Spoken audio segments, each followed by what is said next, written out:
Alors je vous retrouve aujourd'hui pour une vidéo où je vais vous montrer un petit peu ce que j'appelle ma trousse ADP.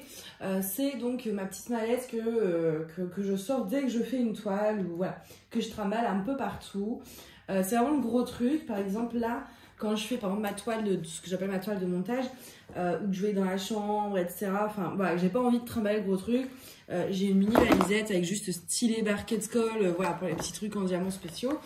Mais quand je fais des toiles, etc., des grosses toiles, j'aime bien avoir vraiment tout mon matériel à portée de main sans avoir besoin de me relever en fait 36 fois pour aller dans le placard et tout. Surtout que j'en fais beaucoup le soir, que mon parquet il grince et que mes voisins n'apprécient pas quand il est 1 h du matin, je suppose. Donc voilà, au moins j'ai tout à proximité et quand je suis bien installée, j'ai pas besoin de me relever en fait à chaque fois. Alors, la trousse, enfin la caisse, donc voilà, ça se présente comme ceci. Alors ça, pour info, je l'ai eu à 3 € à Jiffy. Je pense que vous pouvez encore la trouver parce que ça fait partie des trucs un peu permanents, c'est pas des collections, etc. Parce que moi, dans le Jiffy, à côté de chez moi, il n'y a jamais des trucs en édition, on va dire, qui changent tout le temps. C'est quasiment toujours la même chose. Et je sais que ça fait genre 1 an, quasiment, enfin 8 mois que je l'ai acheté et elle y est toujours. Donc voilà, donc elle se présente avec un petit couvercle où je vous avoue que je ne mets pas le couvercle d'habitude. Je l'ai rajouté juste pour la vidéo en fait. Alors, donc cette petite trousse se présente comme ceci. Donc vous avez ce petit truc là et après vous avez plein de places. Alors certes elle n'est pas glamour, elle n'est pas rose, elle n'est pas paillette, mais franchement elle est pratique donc moi ça me va. Je crois qu'à la base c'est une trousse, ouais voilà, il y a le dessin. Une trousse d'outils en fait pour les clous, tout ça. Mais écoutez, pour le DP, ça va très bien. Alors ici, dans ce compartiment du bas, en fait, j'ai tout ce qui va être barquette. Attends, je vais tout sortir pour vous montrer. On va détailler un petit peu le truc. Alors, dedans, bon là, j'ai une campie d'un marque-page que je dois faire. Donc, pour pas le perdre, je l'ai mis là. Comme ça, je sais que c'est là. J'ai toujours une planche ou deux d'étiquettes quand je fais mes unboxings et que je fais des tests et que les sachets voilà, sont pas en sachet zip. Après j'ai mis des sachets zip pardon, et je mets l'étiquette avec la référence pour pas oublier. Donc c'est toujours pratique. Donc j'ai toujours une planche ou deux. J'ai toujours des barquettes.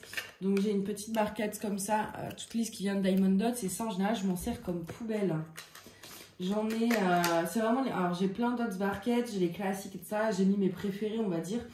Donc voilà, j'ai une rose, une transparente à paillettes que j'avais eu sur Ali, les deux là viennent d'Ali. J'avais celle-ci qui est bien pratique parce qu'elle a un couvercle. Donc en fait, il y a encore les paillettes d'ailleurs de la Home Fun qu'il faut que je nettoie.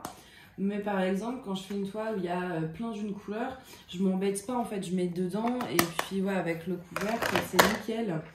J'ai mes 2 plateaux de 3D Art RL sur Etsy que je dois tester, donc du coup, je les ai mis là. J'ai ma favorite, celle de Diamond Art Club, donc ça c'est la nouvelle avec le petit bouchon qui est ailleurs.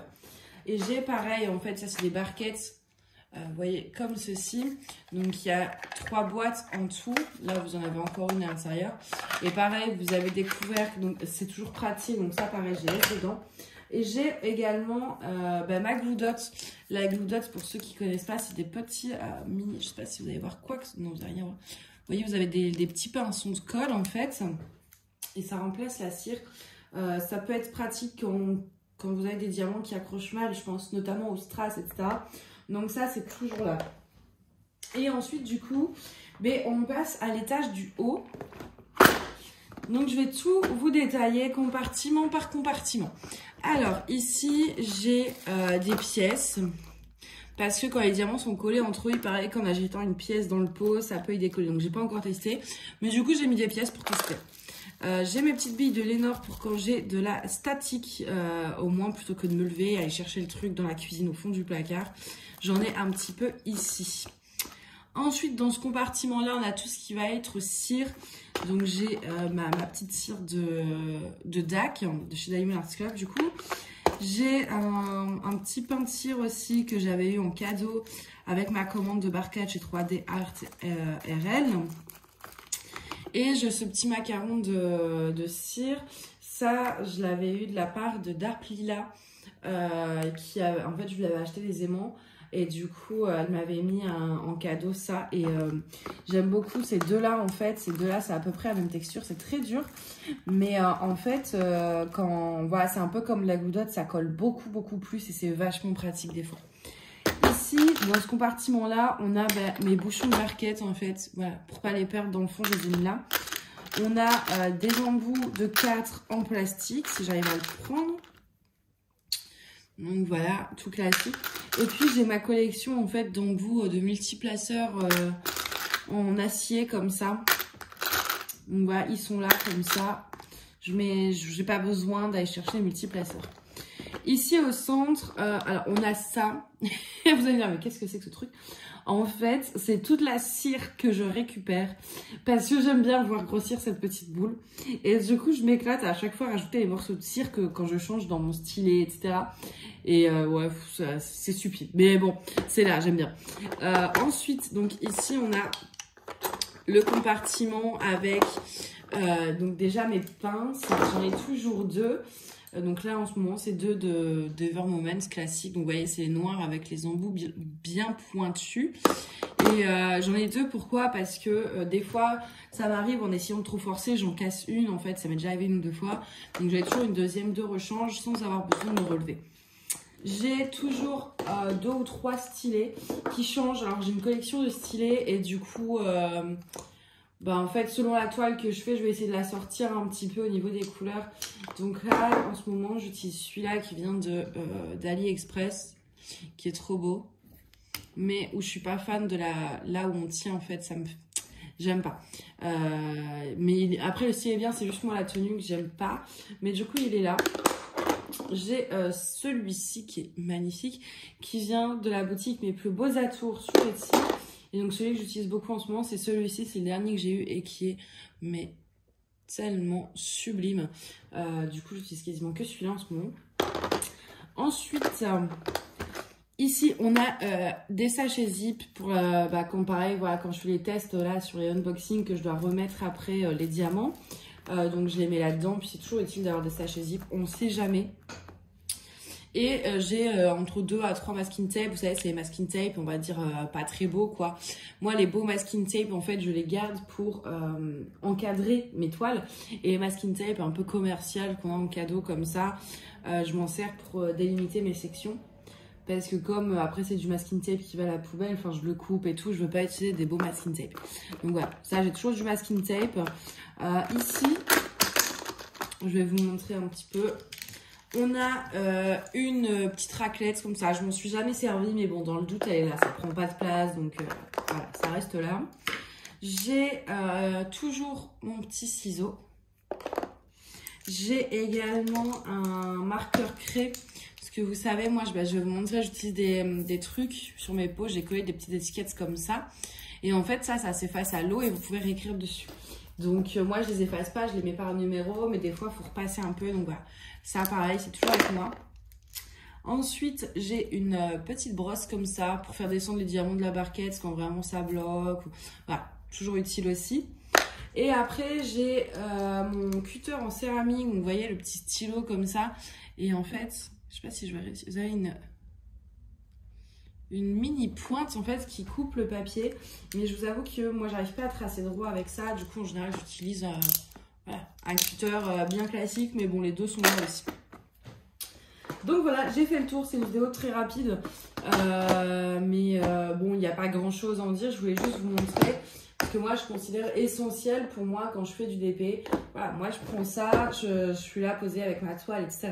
Et du coup j'ai pas besoin de me relever, d'aller chercher un carré de cire, une nouvelle pince si je casse la mienne, un cutter, ce genre de choses en fait, ou même une barquette. Voilà.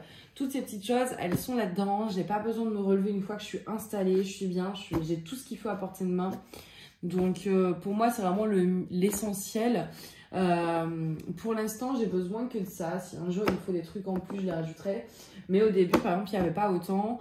Et en fait à chaque fois que je me rendais compte, ah bah tiens tu t'es quand même levé dans la semaine au moins 2 fois pour aller chercher un cutter. Bon bah du coup le cutter reste essentiel. Voilà, c'est des petits trucs comme ça où j'ai fait en fait au fur et à mesure en fonction de mes besoins en moi quand j'ai fait du DP. Au début il y avait une barquette, un stylo, une colle. Et à force, en fait, je me suis rendu compte de quoi j'avais besoin. Le masking tape, c'est pareil, au début, ça n'y était pas. Et je me dis, non, mais alors, je m'en sers beaucoup, notamment avec le papier transparent, pas avec le papier opaque. Mais quand je faisais une toile avec papier transparent, à chaque fois, je me relevais, je sortais ma caisse de masking tape, je prenais mon masking tape, etc. Et du coup, là, au moins, voilà, je me suis rendu compte que j'en avais souvent besoin. Donc, paf, j'ai rajouté. C'est tous des petits trucs, en fait, qui sont venus au fur et à mesure que j'ai fait mes toiles et où, en fait, je me suis rendu compte, ça, j'en ai souvent besoin, donc je rajoute. C'est comme ça que j'ai fait ma trousse ADP. Donc, vous pouvez vous inspirer, bien sûr. Vous faites, voilà, c'est fait pour ça. Donc, de mon contenu, mais ne pas hésiter à l'adapter à vous.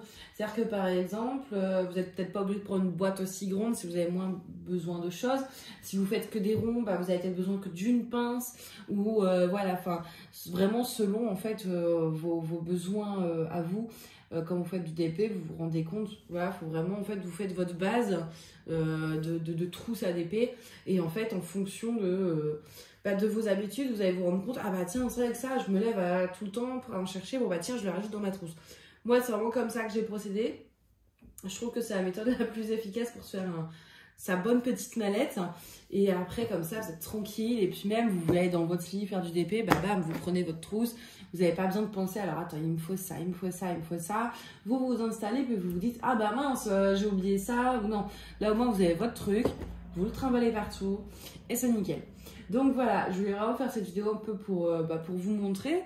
Peut-être que ça pourra aider certains, notamment, je pense, tout le monde, mais plus peut-être encore les débutants qui s'initient un peu dans le monde du DP, etc., qui ne connaissent pas forcément tout. Tous les matériaux qui peuvent exister, les astuces, etc. Au moins, comme ça peut peut-être les aider. Donc voilà, j'espère qu'en tout cas, ça vous a plu. Et puis, moi, je vous dis à bientôt. Bye bye.